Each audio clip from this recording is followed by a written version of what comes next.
कभी सोचा है कि भारत की नींव आखिर किस दस्तावेज पर रखी है? ये सिर्फ एक किताब नहीं है, ये तो हमारे देश की आत्मा है। तो आज हम सब मिलकर भारतीय संविधान की उसी कहानी में उतरने वाले हैं। चलिए शुरू करते हैं। तो चलिए शुरुआत एक सीधे से सवाल से करते हैं।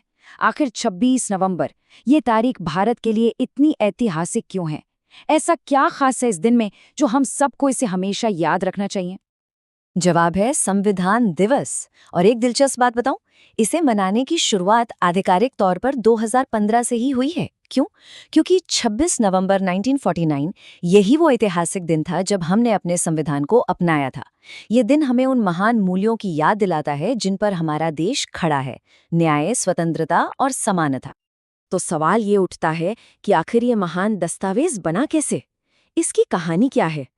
आइए अब जरा इसके बनने की उस रोमांचक कहानी में चलते हैं। जरा इस नंबर पर एक नजर डालिए।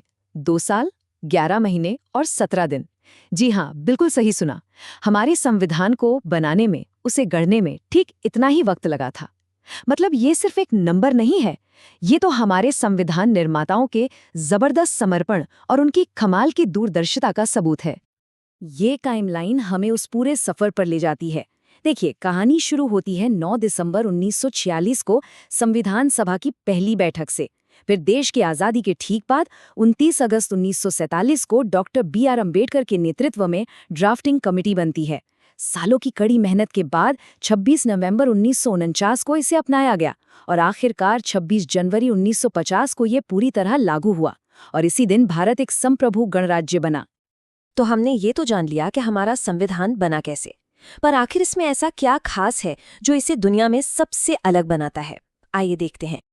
सबसे पहली और सबसे हैरान करने वाली बात है इसका आकार। हमारा भारतीय संविधान दुनिया का सबसे लंबा लिखित संविधान है।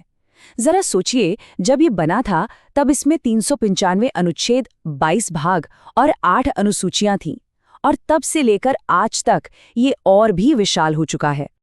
लेकिन रुके, ये सिर्फ कानूनों का एक भारी भरकम कलेक्शन नहीं है। नहीं, ये तो अपने आप में एक कलाकृति भी है। पता है, इसे किसी मशीन से टाइप नहीं किया गया था। इसे प्रेम बिहारी नारायण रायजादा ने अपने हाथों से बड़ी ही खूबसूरती से लिखा था। और तो और, इसके हर एक पन्ने को नंदलाल बोस और शांति निकेतन के कलाकारों ने अपनी अद्भुत कला से सजाया था। वाकई कमाल है ना? हमारे संविधान की एक और खासियत है इसकी सोच, इसका खुलापन। इसे बनाने वालों ने दुनिया भर के बेहतरीन विचारों को अपनाया। जैसे कि ब्रिटेन से संसदीय प्रणाली ली गई, तो वहीं फ्रांस से स्वतंत्रता, समानता और बंधुत्व का नारा लिया गया। ये विचारों का एक ऐसा संगम है जो इसे सही मायनों में एक ग्लोबल दस्तावेज बनाता है। और अब हम आते हैं एक बहुत बड़े सवाल पर। क्या लगभग 75 साल पुराना ये दस्तावेज आज के इस मॉडर्न 21वीं सदी के भारत के लिए भी उतना ही प्रासंगिक है? ये एक ऐसा सवाल है जो आज भी उतना ही जरूरी है और हमें हमारे संविधान की जीवंतता पर सोचने के लिए मजबूर करता है।